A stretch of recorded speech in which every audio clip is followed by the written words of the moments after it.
Good morning, guys. I wanted to drop in just to have a little chat with you. First thing on the agenda is Riverside International Film Festival. We shoot and produce this show predominantly in the Riverside County area. And that is for one reason. I live there. The city is called the City of Arts and Innovation. And the coolest part about the city of Riverside is that, I mean, everyone supports the arts. Um, I got a funny story for you.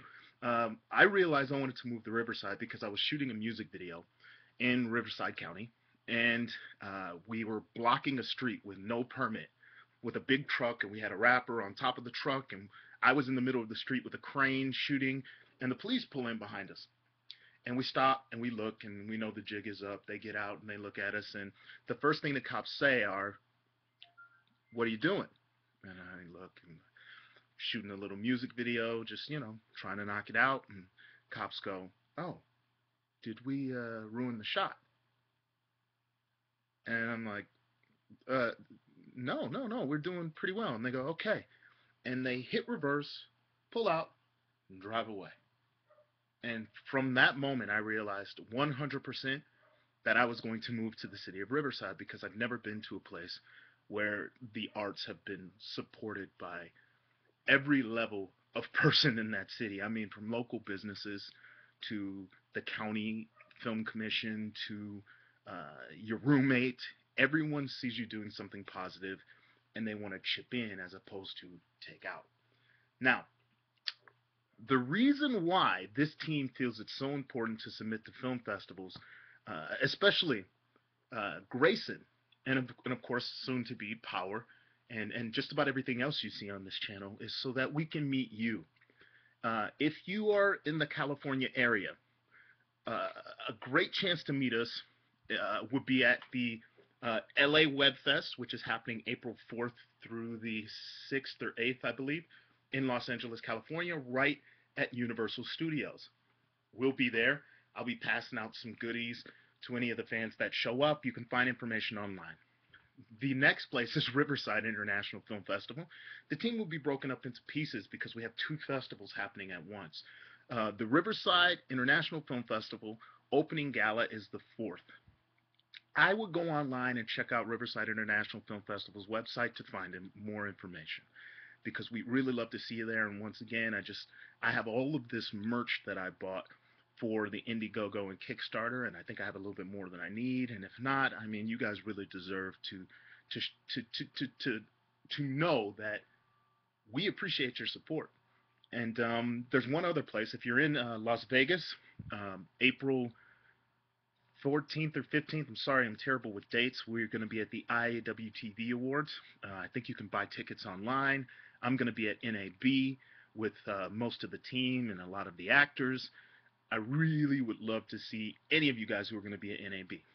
Now, the next thing is I would like to have a small discussion with you guys about author's intent. I wrote most of Grayson, and the coolest thing to hear you guys discuss is your perspectives on the choices we're making. It's amazing insight for all of us.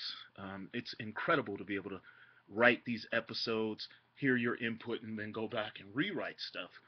But I've been debating trying to communicate with you guys what my intent was with this show rather than just leave it out there and have you guys go wherever you want with it. But I'm going to go ahead and give you a quick breakdown. As a writer, it's really important for me to not just steal other people's stuff. I mean, the Death in the Family storyline, it's an incredible storyline, but it's not mine. The Dark Knight Returns, it's an incredible storyline, but it's not mine. And I respect those writers so much that I would never just take their material. And so I feel it's more important for me to do my own thing. And in 2010, the term Earth One behind any of the character names, Batman, Superman, you name it, has been redefined as meaning a a a storyline that takes place in a new continuity on a new Earth in the DC universe. So it just means outside of the current continuity. It's almost like a reboot of the Earth One series. Now, they've only managed to get through Batman Earth 1 and Superman Earth 1, which were incredible titles. And they've made some tweaks, some serious tweaks. And in my opinion, the new films, if you read Batman Earth 1 and Superman Earth 1, which I'm sure a ton of you have, you'll understand that the TV show Gotham is getting a lot of the inspiration for Alfred from Batman Earth 1.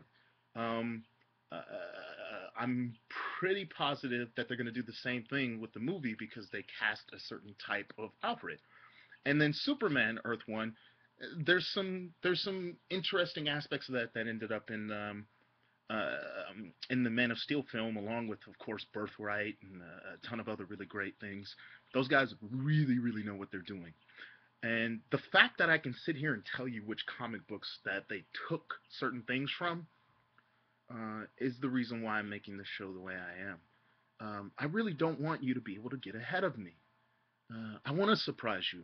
I want you to feel like you're earning the aspects of the characters that you love, and that if there's any blank spots in how this person got from here to here, from being a kid at this age to an adult at this age with all of these skills, I want to do my own thing in filling in those blanks while I can, because it's only a matter of time before the brilliant writers at DC do it themselves.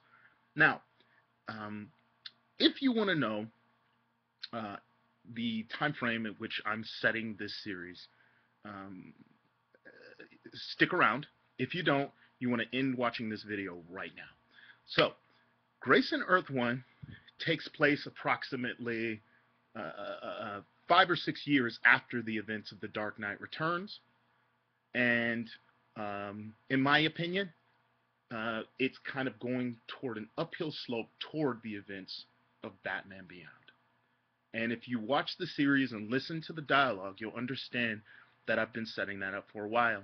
In episode 1.5, there's a reference to, in every iteration of Batman, when you talk about Bruce Wayne's business, it's Wayne Industries. You hear like Wayne Tech sometimes and things like that when they're talking about things he's developed. We refer to it as Wayne Powers because we have an older Bruce Wayne who's vulnerable, his business is vulnerable, and he's had to take on partners. And that partner is Derek Powers. We are, and because we're mashing those worlds together, and I don't think it's really been done before, The Dark Knight Returns mixed with Batman Beyond, or on the way to Batman Beyond, Mama is absolutely positively not the Joker. She's not. The headlines you're seeing are just headlines to grab your attention and to cause controversy, and I'm okay with that. However, if you pay attention, you know she's not the Joker. What she is she is the genesis of the Joker gang from Batman Beyond, and even in the Arkham games, like they have references to the Joker gang. But I believe Batman Beyond is the first time I've ever seen the Joker gang. And the coolest part about that Joker gang is it has such a basis in real life. I mean, I remember growing up in my neighborhood and seeing people wear shirts with Scarface on it, with Che, with Pablo Escobar. We, as a society, idolize and romanticize people who have rebellious personalities. Why wouldn't it be the same with the Joker? I mean, there's a lot of things the Joker said in The Dark Knight that we can all relate to. In a lot of ways, he was right. All it takes is one person to take it a little too far. And that happens a lot with religion. All it takes is one person to take it too far. And Mama is a combination. She's based on she's based on Fred Phelps from the Westboro Baptist Church. She's the head of a cult that just happens to believe the Joker had the right idea. Now, what's funny is, I mean, if you look at the Marvel universe, the Brotherhood of, I think they called it the Brotherhood of Evil Mutants, or just the Brotherhood. It's just a group of people who believe Magneto was right. Mama and her kids believe that the Joker had the right idea, and she is setting out to further that cause, even if it means she'll lose her life in the process. And she's doing it the best way she knows how, and these children, just like in Batman Beyond, have learned to idolize and embody what they believe the Joker stood for. Now, granted, they never met him. If they did, they'd probably go running in the opposite direction because he's just that terrible of a person. The same thing with if Tony Montana could step out of Scarface, the movie, and walk into your life would get a lot worse really quickly. If if you ever actually met Pablo Escobar, you might not like him that much. Same thing with Che. Same thing with a bunch of other figures we idolize. The Godfather. These were criminals. They killed people. They were not that great of guys. So this is a cool aspect of something I've been wanting to play with for a while, and I officially started it, and I'm going to push down that direction. And once again, I'm going to cover the idea of a .5 episode. One of my inspirations as a writer, and I'm going to end this video really, really quickly. One of my inspirations as a writer is the TV show Luther, the TV show House, and what they have in common is they have strong side characters, like every major comic book. There is, I mean, when you think Batman, you almost immediately jump to Robin. And any fan knows there's just a ton of Robins. And I started out episode 1.5 with a quote. Throw a pebble into one side of the ocean, start a hurricane on the other. We can't change Richard's story without changing everybody else's. One of the things that drew me to wanting to sacrifice my time and money and effort to make this series was to play with how this would affect every character. Every character, not just Richard. Not to mention, there's practical reasons, guys. I'm making a series for no money. And Stephen McCain is one of the best actors I've ever met. But the man has a life. And to be completely honest, for me to demand him to do 10 episodes, no pay, would be too taxing on his life. So when you put together the idea of changing an event affecting all of these other characters in a major, major way, and having the opportunity to see how it would affect them, and how engaging and how much curiosity those storylines would have, or command from a viewer. Add it to the idea of spreading the workload of this show amongst a bunch of free people who are working for free. There's only one choice. And I hate to kind of break the illusion for you guys, but I refuse to ask that much of any one person because it's just not feasible. This show needs to be held up by a community of artists, not one. That sets not only us up for disaster, it sets you guys up for disappointment, because all it takes is one person breaking their leg and you don't get what you need.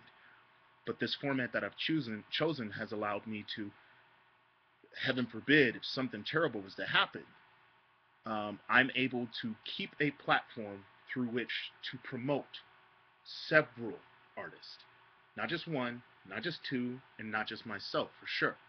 Even on the backside and behind the camera, there are people who are being groomed to take this thing and run with it, even if I don't want to do it anymore. And to me, nothing shows its appreciation for its audience more than a show that will go on, as they say. The show must go on, regardless of what happens to certain cast members or crew members. It will go on and will continue to keep a certain level of quality because I won't allow it not to. So thank you guys for listening. This is probably one of my longest rants, but it's something I've been wanting to touch on because the most common critiques are the things that I've covered in this video, and they're great critiques. But I've also wondered if you deserve to know the things that are on my mind, and I don't want to play aloof and like mysterious just for the sake of being aloof and mysterious. That's kind of douchey in my opinion. I'm not even that sort of guy. If you've met me on the street and want to talk to me about this show, I'd talk your ear off because I love this stuff. So thank you for listening, and I cannot wait to chat with you guys again. New trailer for Power coming really soon. Big surprises. Just locked in a huge surprise for you guys. And the Indiegogo is coming, guys, but we need to spread this thing. We got to spread it big time, or it's just not going to work. We need big time numbers because Uh, Last time we didn't quite hit our goal, and it was incredibly difficult making the episodes we did and the trailer we did. I really want to take this to a big time level. I don't need video game high school money to pull off quality that's on par with television. I have been brainstorming for years and years and years on how to get you guys, how I would do uh, Hollywood studio production value, even if I only had like dollar store or dollar menu budgets. But I need your help, and give us a little bit of time. It'll probably be within the next month that we launch our Indiegogo and or Kickstarter, whichever you guys think we should do. And once again, I thank you for your support. Keep watching, keep spreading the video, and I will talk to you soon. Take care, guys. Bye.